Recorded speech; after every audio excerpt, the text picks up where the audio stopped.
I'm Cindy Kelly, Atomic Heritage Foundation, and it is October 27, 2017 in Washington, D.C. And I have with me Margaret Norman. That's if right. You could say your name and spell it. Okay, it's Margaret, but I go as Margie, M-A-R-G-I-E, but officially, my father always called me Margaret, M-A-R-G-A-R-E-T, Lawrence, L-A-W-R-E-N-C-E, Norman, N-O-R-M-A-N. Can you tell us when you were born and where, and begin describing what your parents were like and what you remember from your early years? Okay, well, I was born on September 17th, 1936, in Oakland, California. My home was to be in Berkeley, which was right next door. And I grew up as the oldest girl and turned out to be 6 children. I have an older brother who has since passed away, Eric, John Eric, named after my Uncle John Lawrence. Then I came, Margaret Bradley. Then my younger sister, Mary Kimberly, and she has passed away.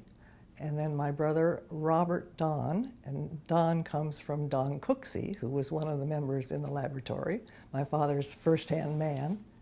And then there was a big jump, about 11 or 12 years, and surprise, surprise.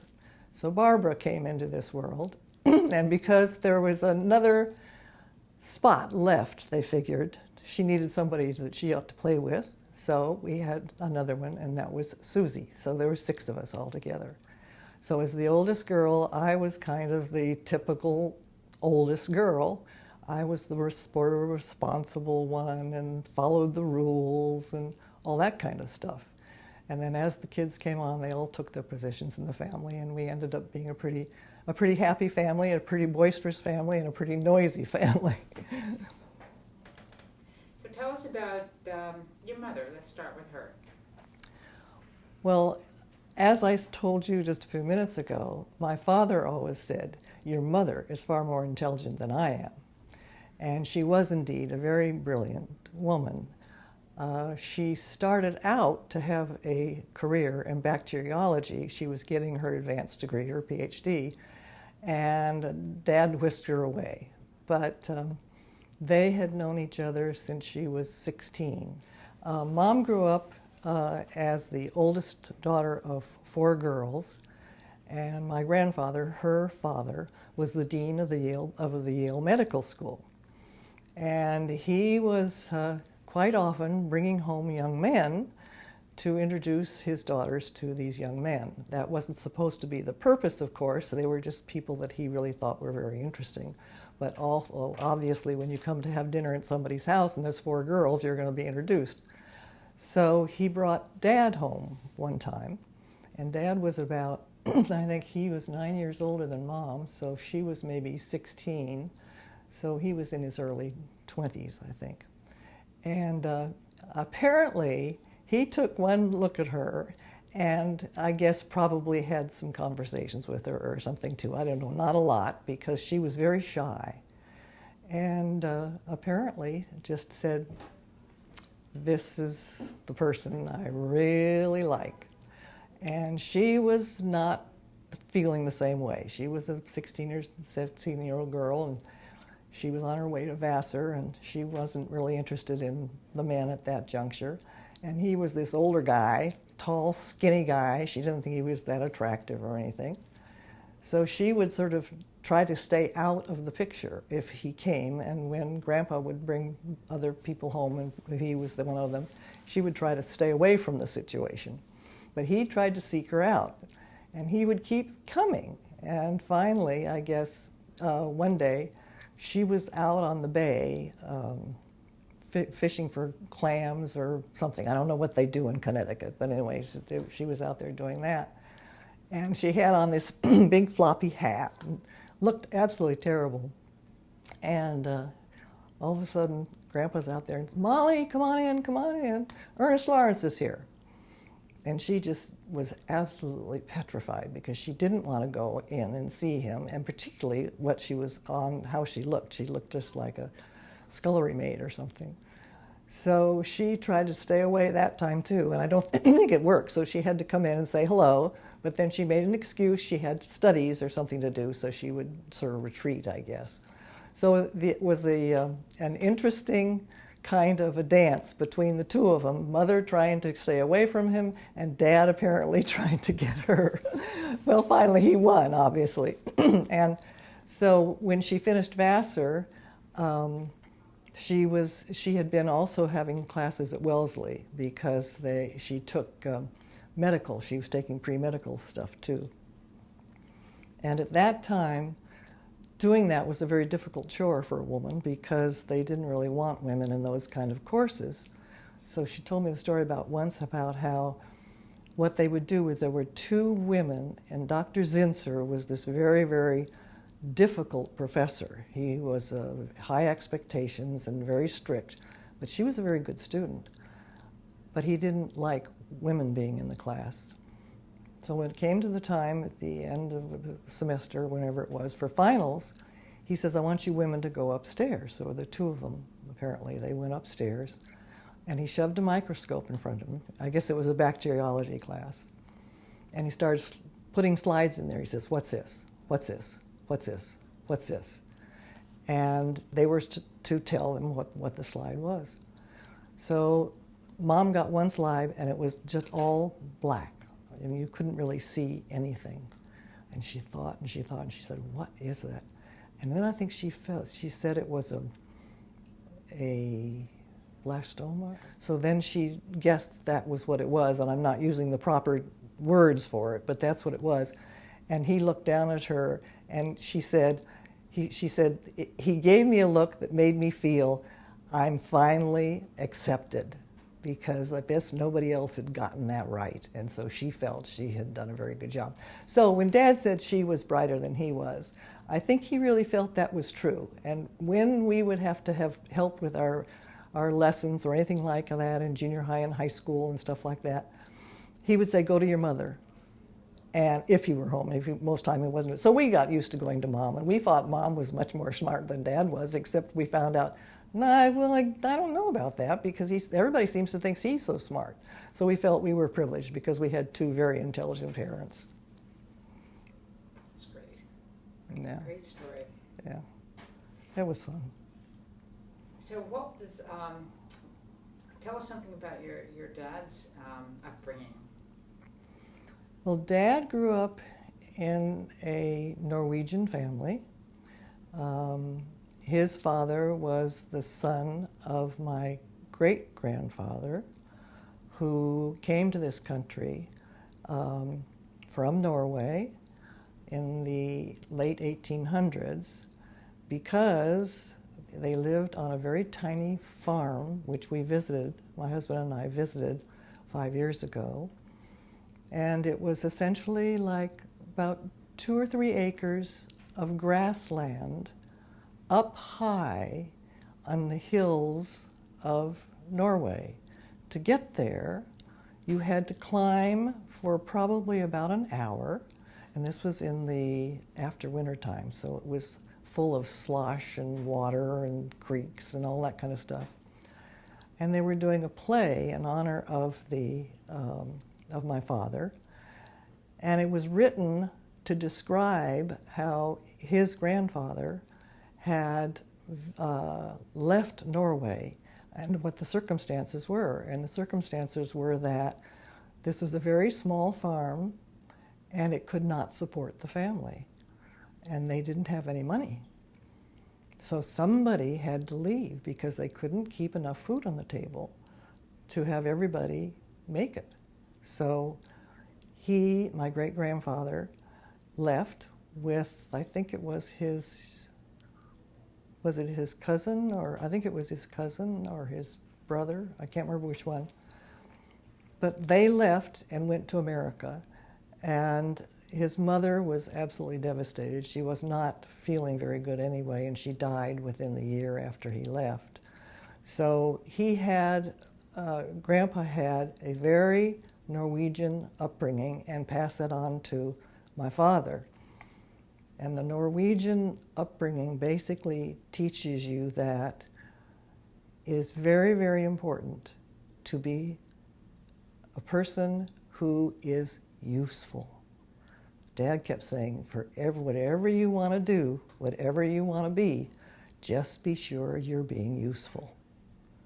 So that was the chore that we were all supposed to follow, and not that we did it very well, but he certainly did.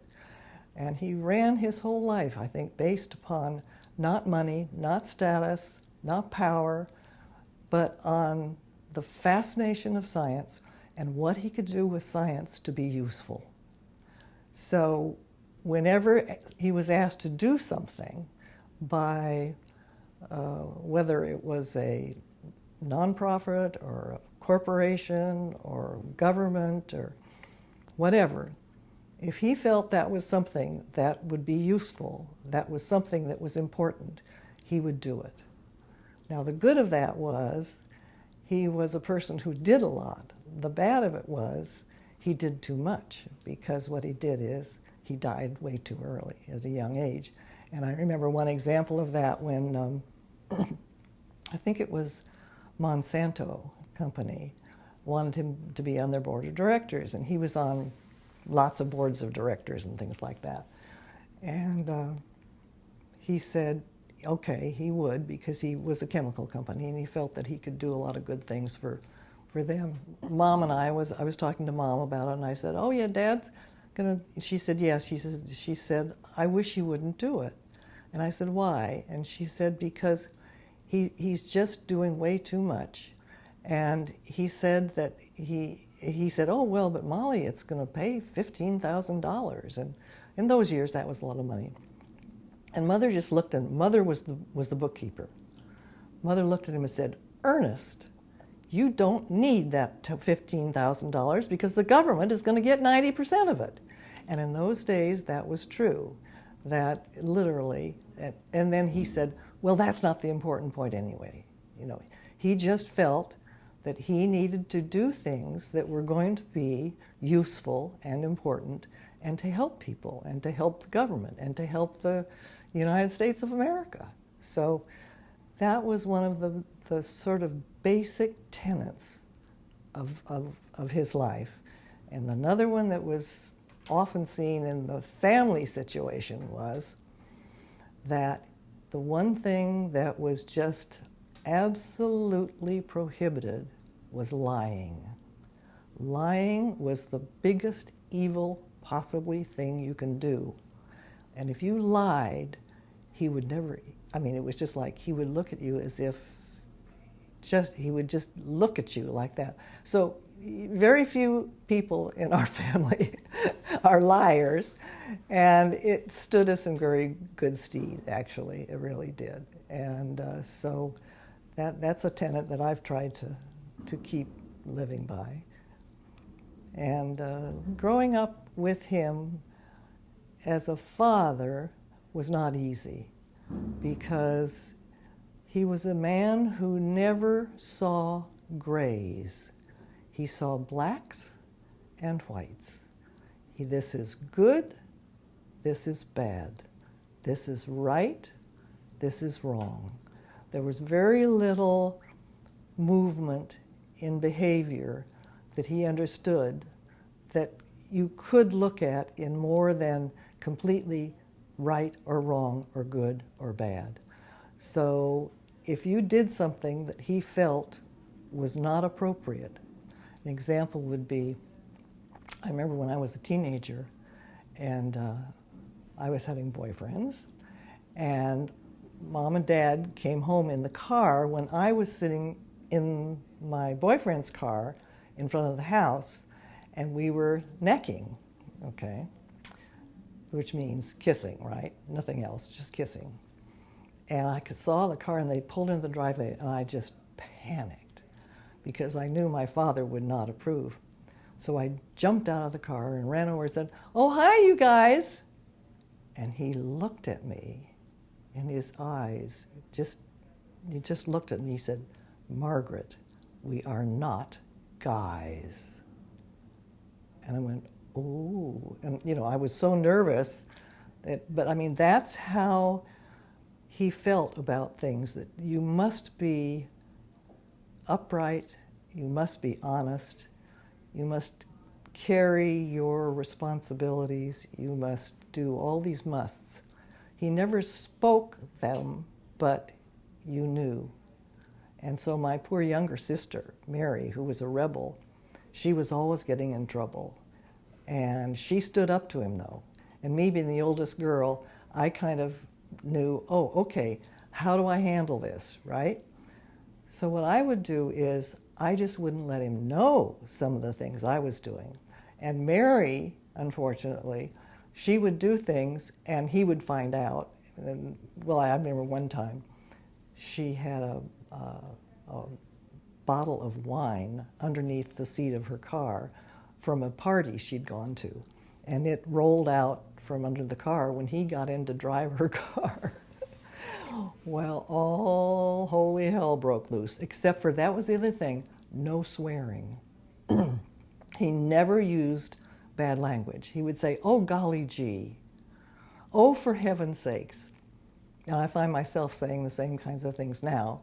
Not that I didn't go through a period when I was younger where I was saying much worse things, but anyway, that was another no-no. So it was kind of tricky growing up when he was home, but in a certain way, because he wasn't home very often, Mom was kind of the opposite. She was somebody who really could empathize, and she understood each of us in our own age as we were growing up.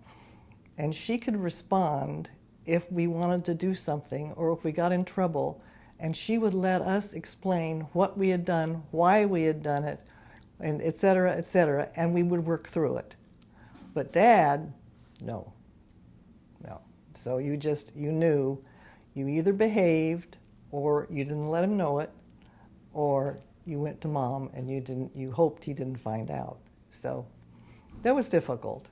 But at the same time, he was so much fun. I mean, he was a wonderful father in the sense that when he was home, oh, did we get spoiled? Oh my gosh, he would take us skiing, or he would take us to the fair, or he would do all kinds of, really kind of fun things.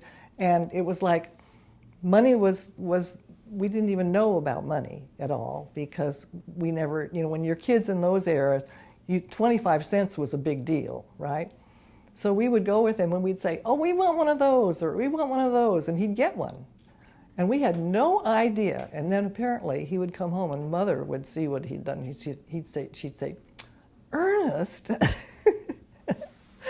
because then she'd get a bill coming in for like $25, $30 or something like that. She'd say, Ernest. And then one time, it was hysterical, he had been to Yosemite, he was on the board of directors of Curry Company in Yosemite.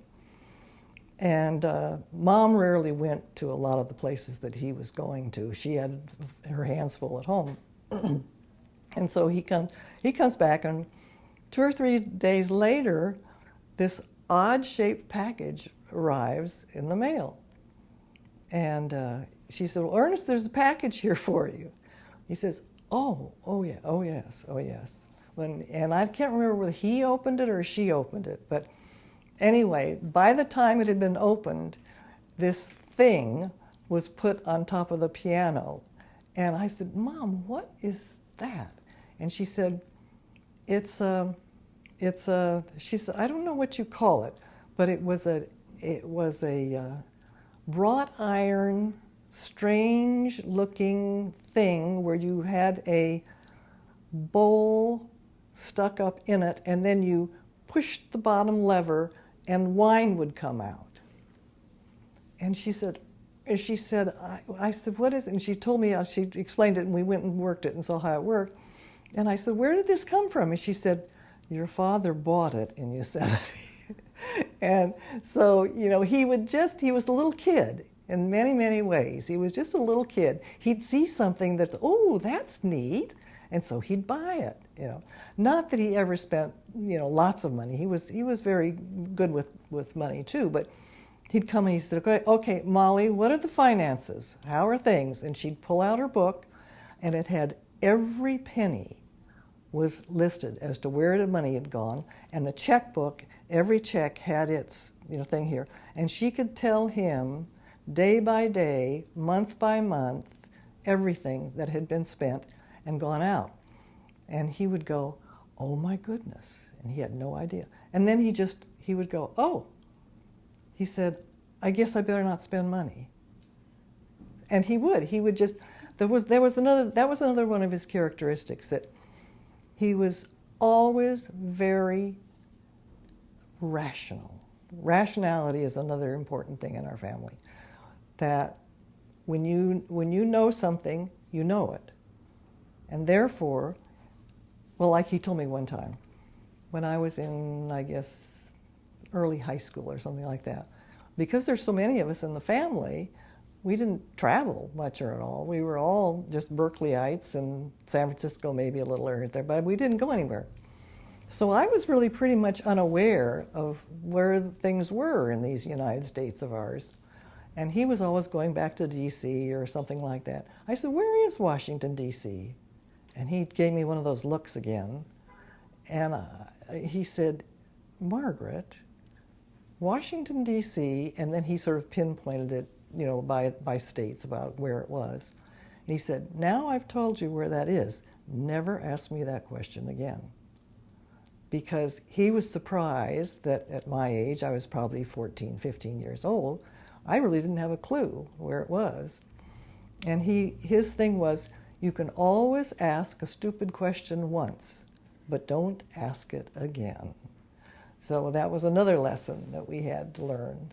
So life was interesting, but now I look back on it and I realize he was really kind of an extraordinary person and had the ability to shift from where maybe I was really afraid of him in certain times, to being the best father in the world, to being fun, to being giving, and to being accepting, and all that kind of stuff. So he was a good person.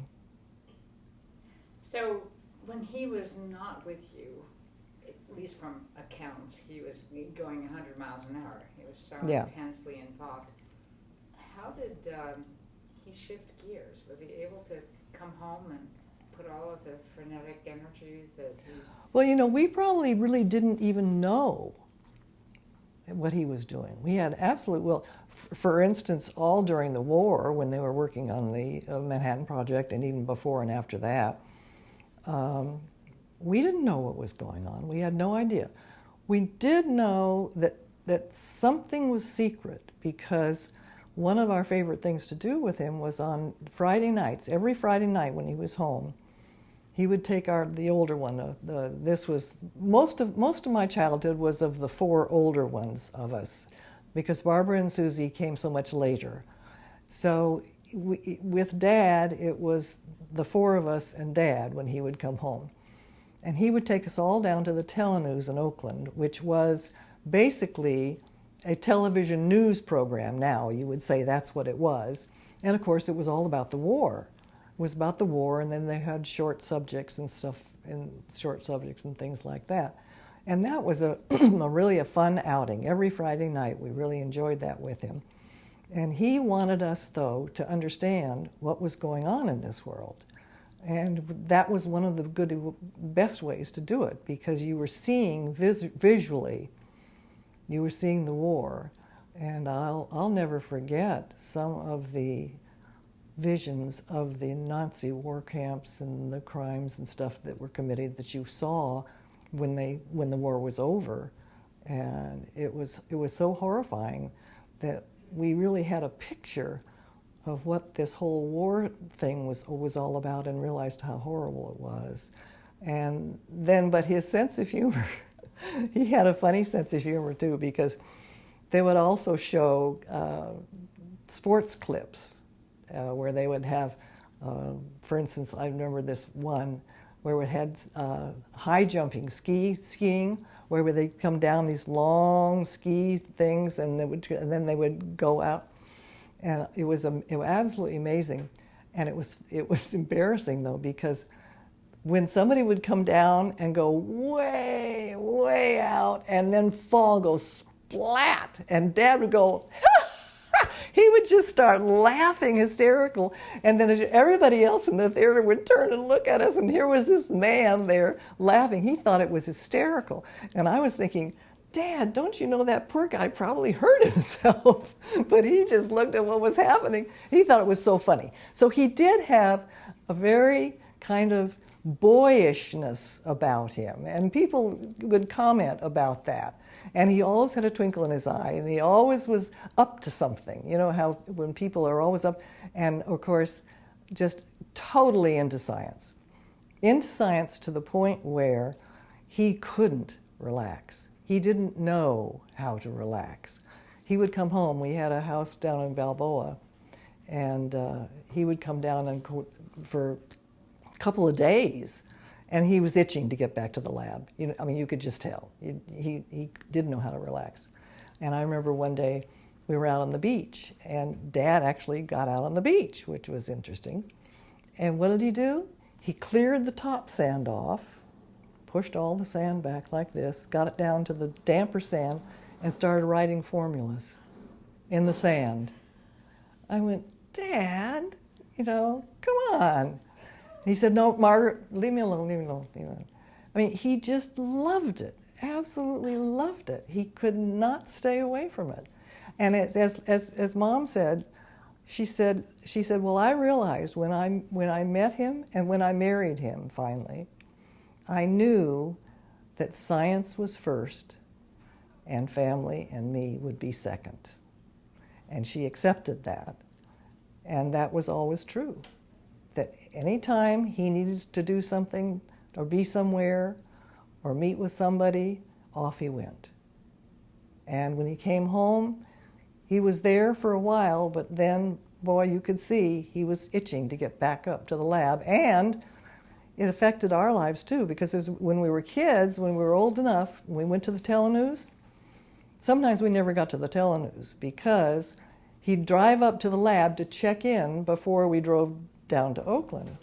So we would get up to the lab, and we didn't mind it too much because he left us in the guard's gate, in the little room where the guard was. And the guard would be there, and we'd talk to him, and he'd play with us, and we had a good time. But he would all of a sudden look at our watch and say, where's Dad? Where's Dad? He said, oh, you know, he'll be back. He would leave us there for like 2 hours. And then by the time he would come out, of course, telenews was too late. So then he'd take us all out for ice cream or something, so that was okay. But we spent, I don't know how many hours up in that guard's room, outside of the cyclotron. But we knew that we couldn't go in. And eventually it sort of dawned on us later that something's going on in there that we're not supposed to know about. And then before the war, though, and after the war, we used to go in. We used to go into with him, and he would talk to all the students, and I was there when they put the Bevitron up to they broke through, I don't know how many millions of whatever it was they were doing, but they broke, and they had a big celebration and stuff like that. But so he included us in everything that we could be included in, but he wasn't home that much, and when he was there, it was watch out what you do, be careful, and then have fun. So he was plagued at the end of his life by colitis, and so were you aware that he was suffering from an illness? Yes, I knew, but you know, you don't ever really know how serious something is. You don't know what colitis is. You don't know what kind of pain that causes or what that does to your life. And he was an expert at ignoring pain or denying pain, or didn't want anybody to know that he was not well. Really was again, wanted to be able to do everything that he felt he should do that was useful that would help the country, that would help the nation. So he would, I'm sure, was doing things that were way far more than his physical ability was to do them. He would just deny to everybody that there was any problem until it got so bad that he was on death's bed, really, and he had to get out of there. But right at the very end, when he was negotiating with for the arms treaty with the Russians, they had him locked into a room, where you had to go through doors to get to this central room, that the negotiation room. It was all very secret and all very tight. And there were, I think, 3 or 4 on the American team, his dad, and there was this guy from GE, was it? Anyway, one of the contractors, I think it was, and there was anyway, and they were doing the negotiations for the making arms control, and he clearly, now I know, was extremely ill, and his colitis was just inflamed like that, and probably by the time he finally died, Mother insisted upon looking to see, she as being a bacteriologist and everything, she wanted to see what his colitis looked like. I mean, how serious it was, and whether he had died or there was a reason that he had died. And she just came home and she told me, she said, "Oh, Margaret," she said, "there was nothing left of his colon, just nothing. It was just all gone." And he was playing tennis even sometimes, when apparently the doctors just said later that they didn't even know how he could play tennis because there was almost no circulation to his legs. So he was in very, very severe health problems. And I remember I graduated from Stanford in 1958, and that was not long before he died, about 6 months later. And it was a blistering day, and he was home, and he and Mom came so I graduated cum laude, and so they wanted to come and see too. And they did, but then they had to sit way up. He never pulled rank. He never wanted to be given special favors or special anything. And they were sitting way up on the hill at Stanford, and sun was beating down. And he was, I know now, he was miserable. And we made it through the ceremony, and he never complained. He never said anything. But I felt so awful because he was dead 3, 4, 5, 6 months later. And I know that was a terrible, awful thing that he had to go through. So he had dedicated his life to service and died because of it. Was it? He went to Geneva, didn't he? Yeah, that was but it was well known in the medical community and in the Berkeley community that he was so dedicated to what he was doing, so interested in it, that nobody could stop him. I mean, it wasn't like that he was stoppable. And as a matter of fact, when I was in high school, a man by the name of Phallus, he was the head of Standard Oil, and Dad was on the board, I think, of Standard Oil too. And this gentleman was Mr. Phallus. He was I never met him until this particular event. He decided that Ernest had to get away, that unless we could get him away, he was going to just keep on going and going and going and going. So he organized a round the world trip for him, for he and Mom, and it consisted of going on one of the super tankers from New York across to the Near East, docking at Bahrain at the end of the Mediterranean Sea, and then for about, I think it was 3 months, And fortunately for me, this was really kind of guilt. I felt very guilty with the rest of my brothers and sisters. But in that case, I was a senior in high school, so I must have been 15 or 16. And I had a hot boyfriend at that time. I was a very good student and all that kind of stuff, but I kind of was coming late into the boy-girl thing. That was probably my first steady boyfriend, because I was always athletic. I was the tall drink of water, tall and skinny, and played all 4 sports. So the boys were, they weren't too cool about, a tall, skinny gal playing sports. But anyway, so this was my first kind of main boyfriend. And in the house in Berkeley, it was 4 stories. We kept having to turn everything into bedrooms because as the kids got more kids. So it started out being like a 2-bedroom house, and it ended up being a 6-bedroom house. And we didn't add any outside space. We just kept taking any room we could find and made it into a bedroom. So my bedroom used to be the top deck, and it was turned into a bedroom. And outside my bedroom, the other half of the deck was still there, and that's where the ping pong table was.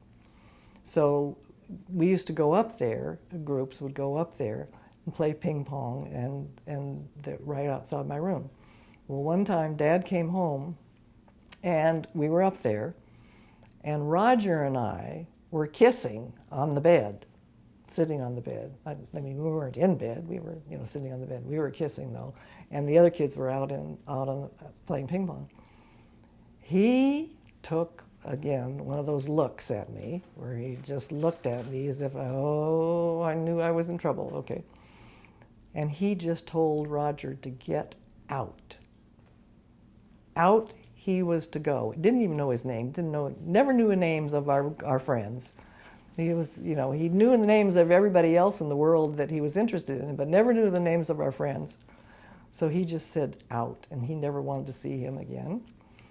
And then the next morning, after he'd left, Mom said, your father thinks you might come onto this world trip with us.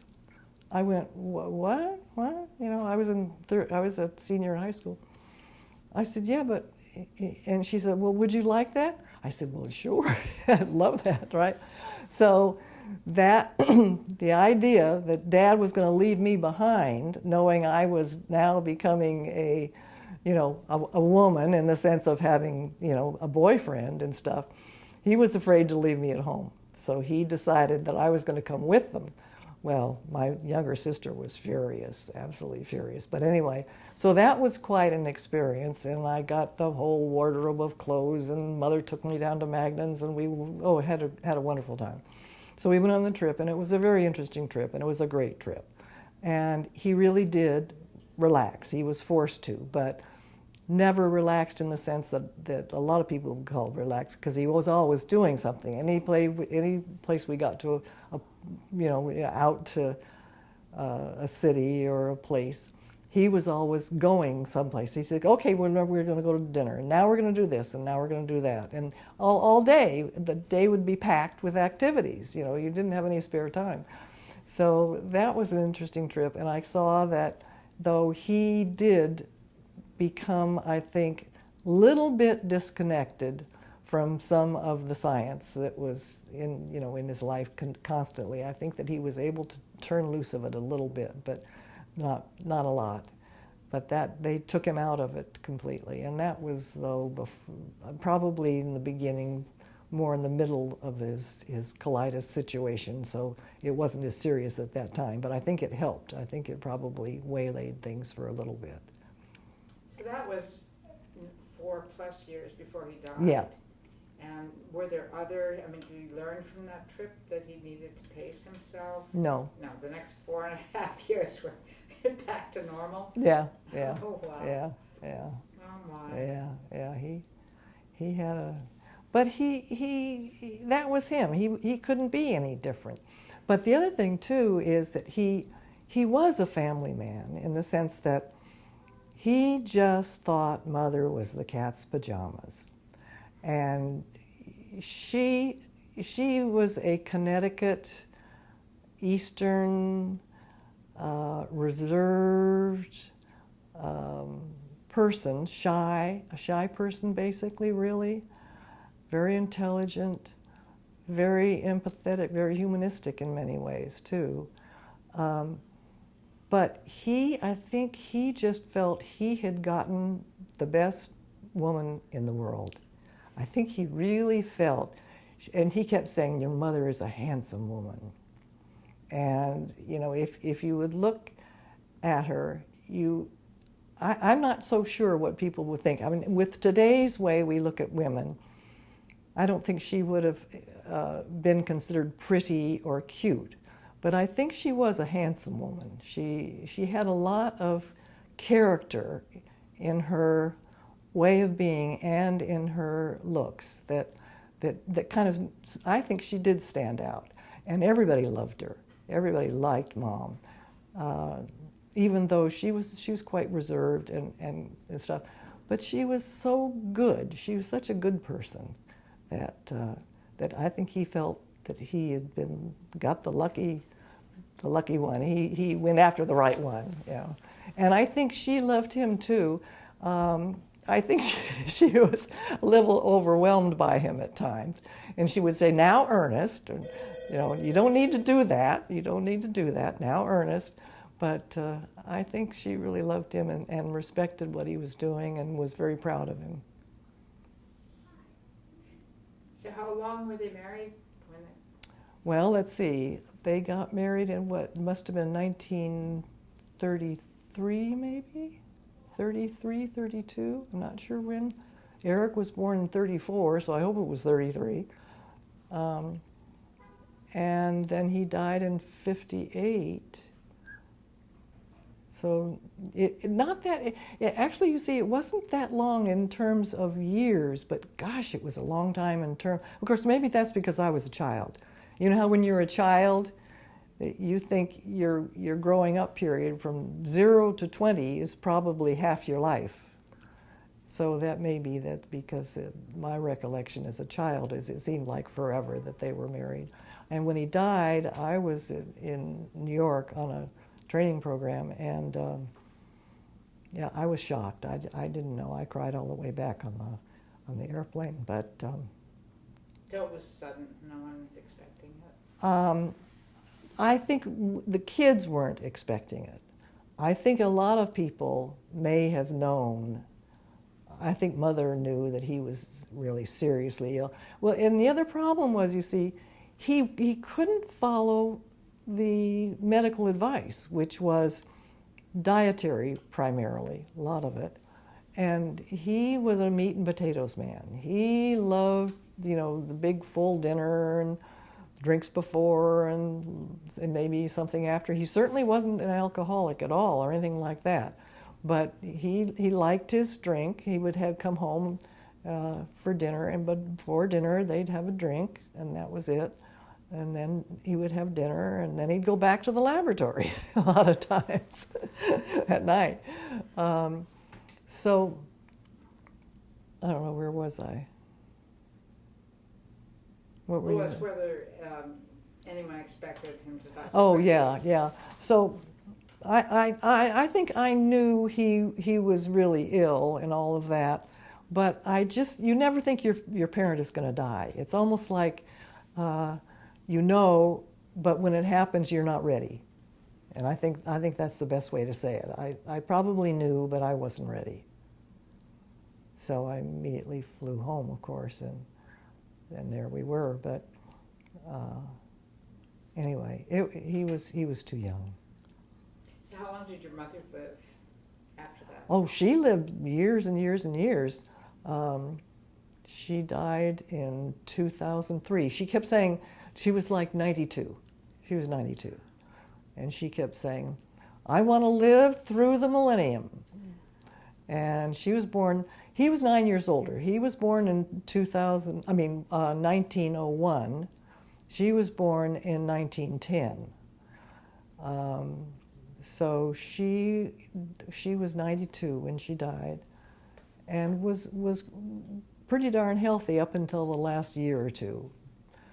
She unfortunately fell and broke her hip, and that kind of led down the bad road. But she had a good long life, and I think they both had interesting and good lives. I think they were both felt good about themselves and their lives. If they could stop to think about it. Yeah, Yeah. yeah, yeah. Was he, let's see. I'm sorry, I just dropped this.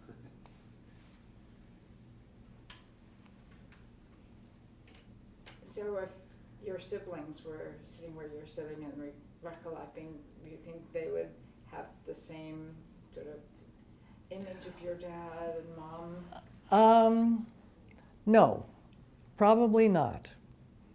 I think it has a great deal to do with the personality of the child. So my younger sister, Mary, who has since passed on,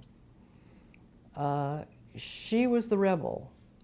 And so she and Dad sort of had a contentious relationship. She would probably say he was dogmatic. He was harsh. He wasn't fair. You know, she might say a lot of things like that.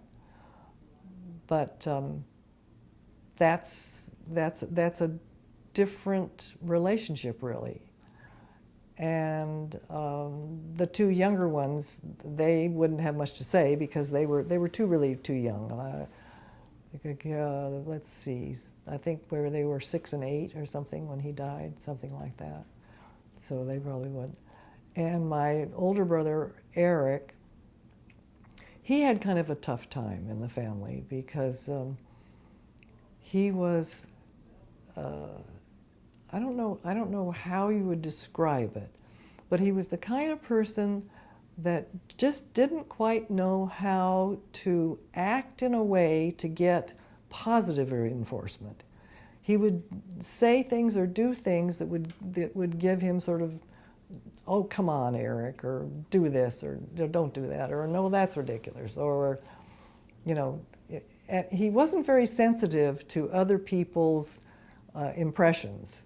So, and I also think he probably suffered from being Dad's oldest son.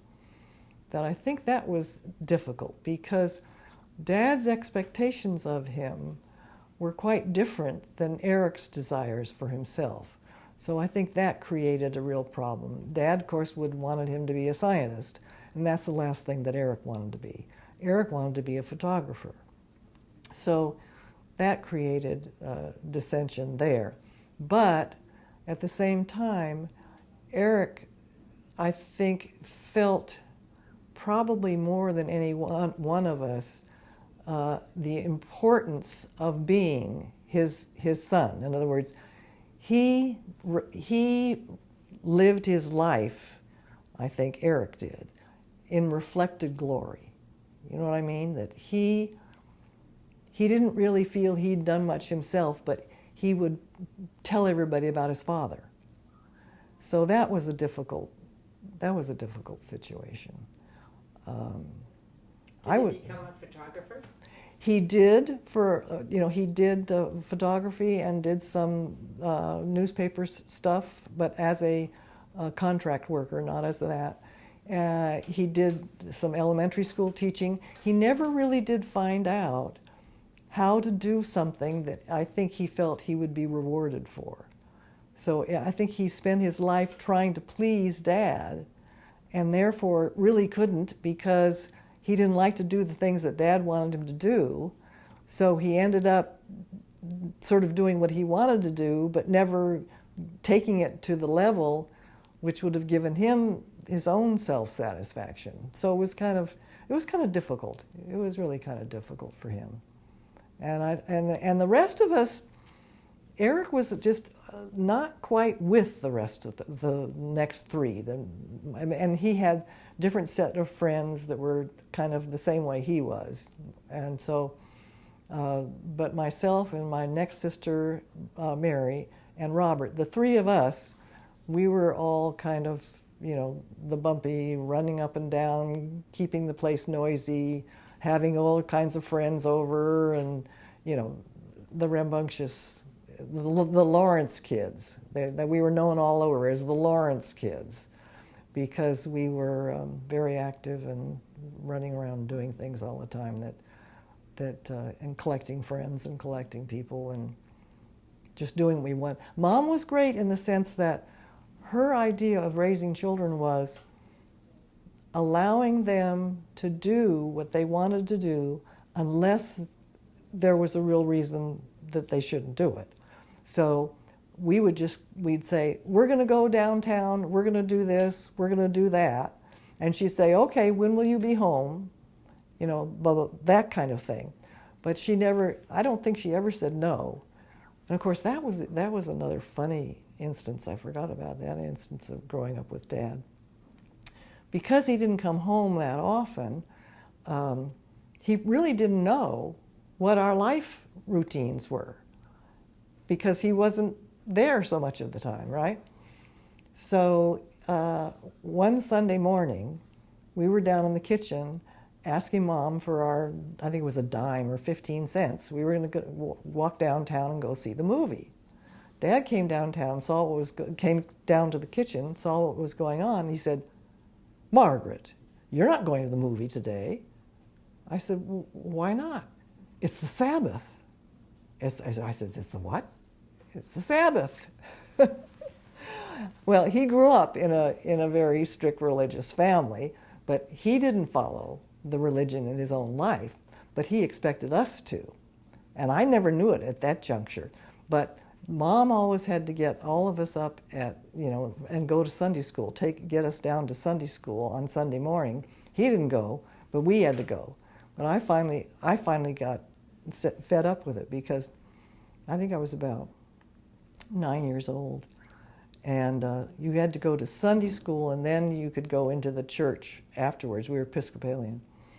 And so they were telling the story about the Bible and about Jesus parting the ocean, and Jesus doing this and Jesus doing that. And I said, you can't part the ocean. And she said, "Well, Jesus just parted the ocean." And I said, no. Jesus didn't part the ocean. This is the irrationality of the Lawrence family. I mean, we just said, "No, that's impossible. You know, and that's not scientific. That's not impossible." She said, "Margaret, you have to have faith." I said, "No, I don't. That's impossible." Well, that was it for me in Sunday school. I said, forget about this. And I didn't even tell Dad, but about that time, I think it was, that he'd finally decided that Sunday school was enough. You know, we'd had enough Sunday school, and we wouldn't have to keep on going, and Mother wouldn't have to keep getting up early and making breakfast and taking us down there. So that was another thing, that he still had that Norwegian traditions in his sense of what the world should be like and how people should act. Not that he was following them, but he felt that children should go to Sunday school, children should have religion, children should do all these things. And we had to, go by his wishes. And then he left, and then we didn't have to go by his wishes. So we had the best of both worlds, I guess. Oh, dear. So when you say he wasn't there much, what was he up to? Was he at the lab? Was he traveling? He was traveling. I mean, during those just pre-war and World War years, he was going from place to place. And then you read the books, and now I know where he was going. He was going to D.C., he was going to, it's Los Alamos, Tennessee. He was going to all those different places during the war, of course.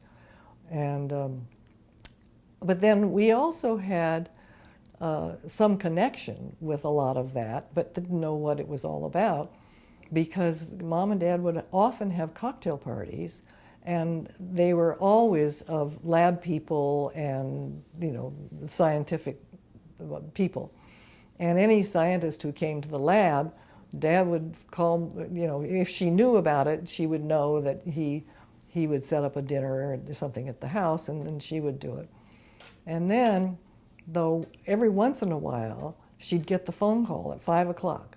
Oh, Molly, so-and-so is here, Betha is here, or so-and-so's here. So I'm bringing him home to dinner. Oh, okay, right. She would always come through. It was amazing. I don't know how she did it, but she would figure out some really nice dinner that she would cook and get it done. And so we met and knew most of the scientists and most of the people who were there. We knew the Russians, that when they came to our house for dinner, and we went out with them to, I think it was over to Redwood Woods or something like that.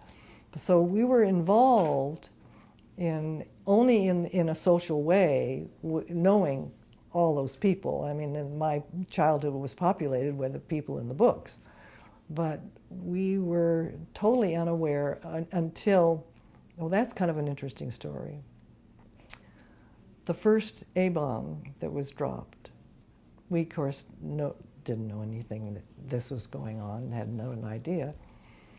And it was on August 8th, I think it was, August 6th. August 6th. Dad's birthday was August 8th. So, and if I can remember the gentleman's name, Reg Tibbets. Okay. Reg Tibbets was a gentleman who was quite wealthy, had a house in Orinda, California, which was about a 45-minute drive from Berkeley. We go out through the tunnel and come back out the other end, which is east in Orinda. And he had a really lovely house with a pool and a bunch of kids. So we loved to go out and see the Tibbets because they had a lot of kids too, and we'd all go swimming. So Dad said, Molly, I'd like to go out to the Tibbets' house for the evening, for the day, for whatever it was. And the kids can come. We'll all go. So we all went out there. And one of the fun things about the Tibbets place is that this gentleman had communication systems for all over the world. He had clocks all the way along the top of his work area, which was quite a large room on the outside of the house, another area, almost like the where the swimming pool was. And it had clocks from every country you could think of, all the main, Japan, China, France, England, Russia, showing what the time was in these places. And the rest of the room was filled with electronic, well, it wasn't electronic then, I don't know what you want to call it, but it was machines, communications machines. They were not only telephones, but ticker tape things. What did you call those things? Can't remember what you call them, but they're doing where news comes in over a ticker tape thing. And he would get news from all over the world. He would send news all over the world. He had all this equipment there, and I don't know what I think it was all amateur type stuff, and he had a huge antenna outside the house, so he could communicate worldwide. So we went out there, and I guess it was the 6th of August, and the kids were in the pool. I used to like to go in and sit and watch all the stuff going on, in Reg's room where the men were. As a matter of fact, I always used to like to know what was going on where the men were, because I figured there where all that interesting stuff is. So I would go in and I'd ask Dad questions. What's this and what's that and what's this and what's that? And so all of a sudden there was a whoopee and a screaming and a yelling and a jumping around and stuff. And the news had just come in over the ticker tape that the bomb had gone off and that it was a success and stuff like this. And we still had no idea what in the world they were talking about. And I can't remember how it was all explained later as to what it was. Oh, I remember somebody asked Dad, my God, and he said, And maybe it was a reporter had called. I mean, of course, the reporters were after him like crazy as soon as that bomb was dropped. And I don't know if it was on the phone or whether it was out of Tibbet's place or what, but they found him and they said, "How many do you have?" He said, "Well, that's one." And that's all he said. Because, of course, they didn't want people to know if there was more than one. So that was Hiroshima. He said that was one. And of course, we all know now there was another one. But the whole point was that there were not a lot of stored bombs waiting to be blown off. And the hope obviously was that first one would end the war, the war. And that was the other thing that Dad was very, very clear about in this later period, when we knew about the atomic bombs and stuff like that. And because I asked him, because I was going to Stanford, and there were a lot of people at Stanford who were opposed to the whole idea of what had happened, and I really didn't know what to think. I had to feel that it was good because my father was so involved in it. But I remember having discussions with him when I could come home from school, Stanford, a couple of times, and I said, Dad, how do you feel about this? And he said, Margaret, he said, this is the kind of energy that can really have a positive effect in this world. He said, the bomb, he said, it took, a long time to figure out what to do about it. There was a lot of discussions because, Oppie was his best friend. Oppie was his best man at my parents' wedding. And he said, there have been a lot of discussions about whether this should be dropped, whether there should be a test of it, whether there should be what we should do. And I said, but all these people got killed. And he said, I know. He said, that's the hard part. But he said, I think this will end war. He really did believe that those bombs would make it so clear to the world that we just can't have war any longer. And unfortunately, it's probably, he wasn't right, but we haven't had a nuclear war, but it doesn't seem to me that we've solved the problem. But so it was a tough time for all of those people, I believe, that were in on trying to make that decision. I think it was an awful decision to have to make. And I felt ambivalent about it myself, and I still wonder, maybe we shouldn't have done it. I don't know.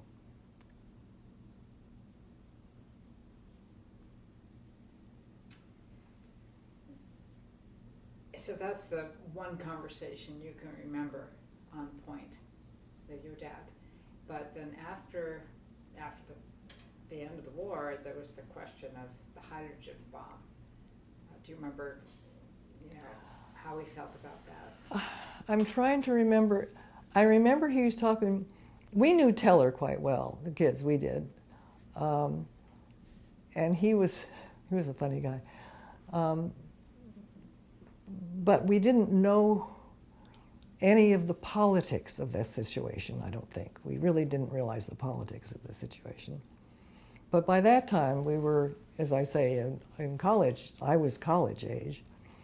So I knew there was a lot of politics going on. And then I began to learn about the politics of the situation and who's who in the zoo, who's on which side, and who's on one side or the other side. And I think I became more and more convinced that we don't want to keep going on with bigger and bigger and bigger and bigger.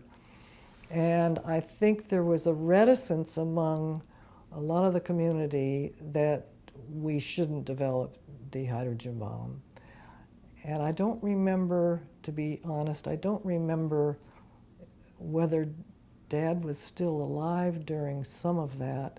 I'm trying to remember the time frame, but I remember something about him saying that what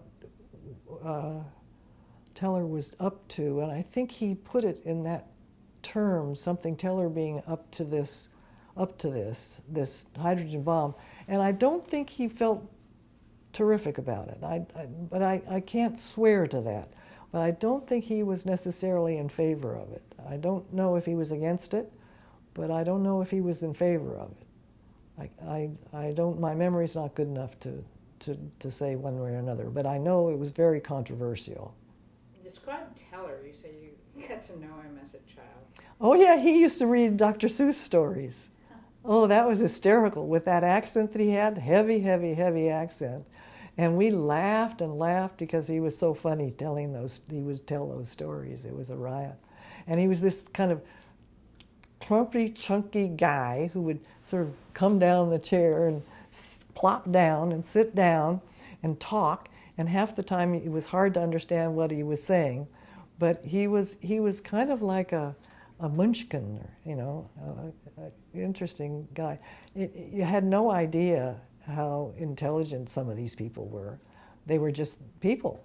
They were just, you know, it's only when you start reading the books you went, oh my God, you know, all this and that and other things. So growing up, I think we kind of knew Dad was famous, and we knew he was a physicist, and we knew that was really pretty complicated stuff. You know, we knew all of that, but we really didn't take it to heart in the sense of saying, you know, we didn't think he was famous. You know, I don't think we thought he was famous. We thought he was well known, certainly in the community, and in, you know, and when we went to school and stuff, you know, we knew that the teachers knew who our father was and stuff. But I don't think many of us ever traded on it, or it wasn't something that was, except for Eric, he kind of traded on it. But the rest of us, we were too independent. That's another thing too, was that we were brought up to be independent. And the other thing about Dad was, I forgot about this because it's so true. He was not at all a decision maker who made decisions based upon who he was talking to. In other words, if you were a woman, if you were Chinese, Japanese, Russian, whatever you were, if you were a graduate of Harvard, if you graduated from elementary school, whatever, if you didn't, it didn't make any difference. It's what you were as a person and what you knew and what you could offer. If you had intelligence and he felt that you were a good person, he would treat you just as well as he would treat the most famous scientist in the world. That, in other words, he respected people for their abilities and gave them credit for anything that they did, but he didn't suffer fools. He did not suffer fools. And as I said, if you ask a stupid question, don't ask it again. So, but he was, and he went to bat at the lab when during the hearings, the communist hearings, he went to bat for everybody when they tried to rack people over the coals, and Martin came and was brought in front of the committee, and some of the other scientists were, and Dad was appalled, absolutely appalled, and he just defended his people like crazy. I mean, he said, and Oppie, and oh my God, that was the saddest part of the whole story, when Oppie and Dad kind of split a little bit on a lot of the issues, the political issues.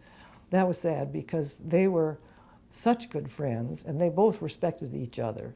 And I don't know at the end whether or not things were mended or not. I wasn't that close to what was going on, but I hope that was mended because they were really best friends, and both brilliant people, and different people, very different.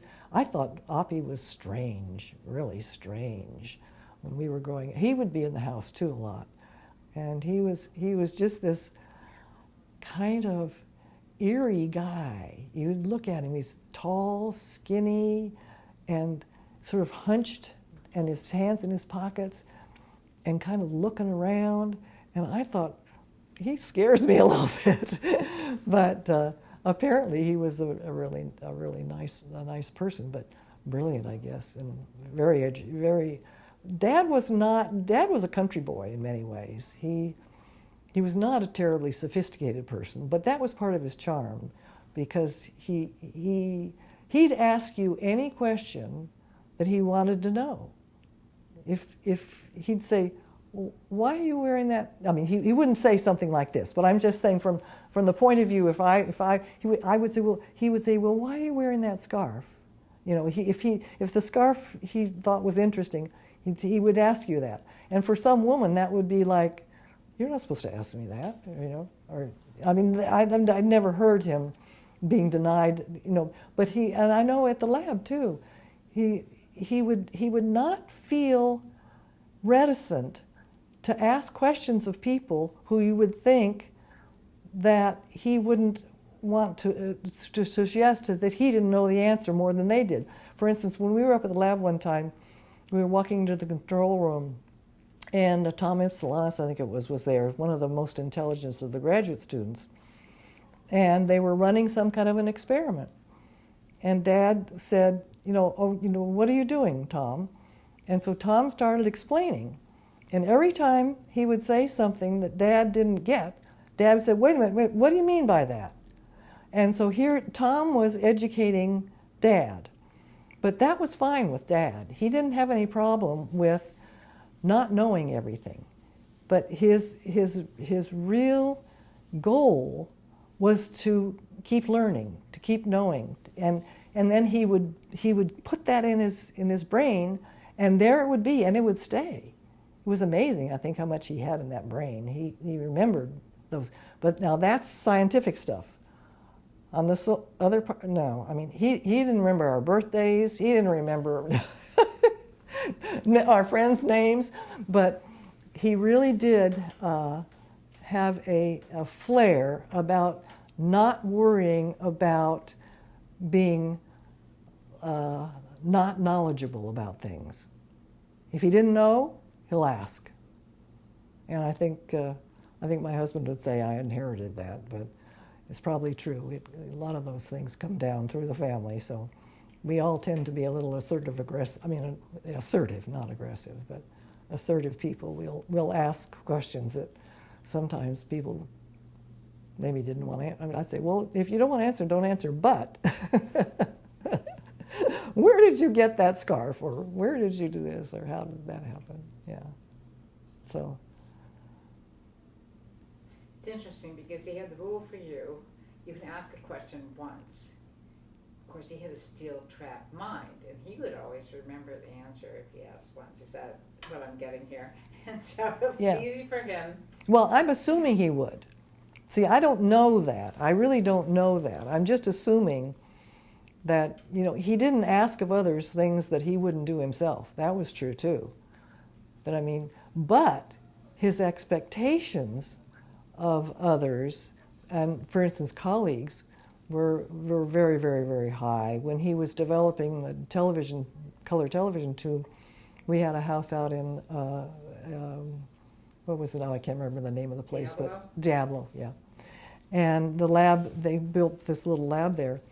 And he was having these engineers and stuff go out there all weekend, from 8 o'clock in the morning until whenever they were finished what they were working on. When he was working on something, he wasn't working, he was playing.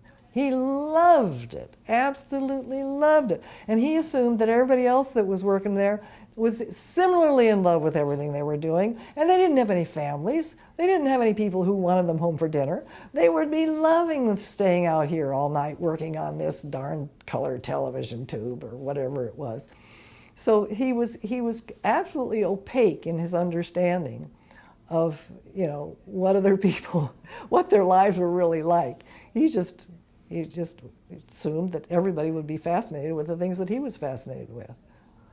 Now, did your mother try to gently remind him that they may not be as enamored of this? Well, she didn't have much control. I mean, she didn't have much opportunity because she really didn't put herself in a situation. She never went up to the lab with us. It was always Dad took us up to the lab. So we don't know what Mother would have said. I think she probably got the break. Oh, good, Ernest is taking the kids. I'll have half an hour. So I don't know whether she tried. I do remember one of her saying, "Now, Ernest." I do remember that as being one of her sayings, and one of the things that she would talk about, and how she would tell him to slow down and things like that. But they had another sort of thing between the two of them about child rearing, and that was, you don't discuss it in front of the children.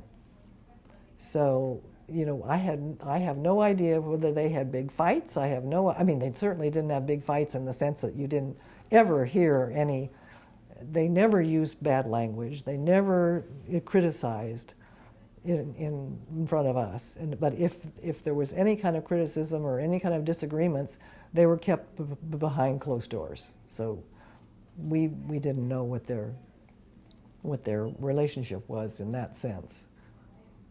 So I really don't know whether how she handled him, or whether she could handle him. But she couldn't in the sense of any visible reduction in what the things he was doing. But, and the only sneaking things and we used to try to sneak and find out what was going on, because we knew things that had to have been going on with Dad, because he wouldn't tell us where he went, he wouldn't tell us what he did. I remember one time I opened the top drawer in his dresser drawer, and there were 2 brand new women's watches. And I was old enough, I probably was 14, I thought, uh-oh. So I pulled these watches out, and I said, "Dad, look at these watches, women's watches." And because he'd given Mother a really nice watch. "What are these for?" Turned out he had bought them when he was on the aircraft carrier on the way, I think it was to see some test or something. I don't know what it was.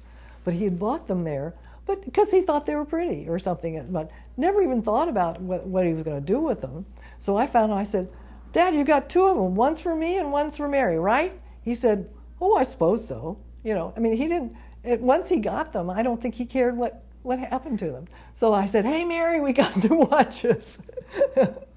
But, so he was just funny about that stuff. But the other thing, too, is I also must say, he was totally faithful to Mom. I remember the book that Childs wrote, on the biography of Dad, where he told Mother, very purposely told Mother, "Mrs. Lawrence, I want to let you know, your husband has been," I don't know what the words were, what he said, but the indication of what he was saying is he could find no evidence of any kind of dilly-dallying ever in his life. And I think that he definitely was that kind of a person too, that he just did not countenance any kind of,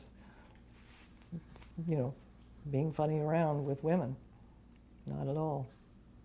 So he was black and white. This is right, this is wrong. This is right, this is wrong. No gray. No grays. He really was a very interesting person who had, as we all have, flaws, but I think that his personality and his abilities and his ethics served him well. I mean, I really think that he is an example of success that is based on a very strong foundation, moral foundation, ethical foundation, intelligence foundation. And I think that's a model for success. And he did it quite well.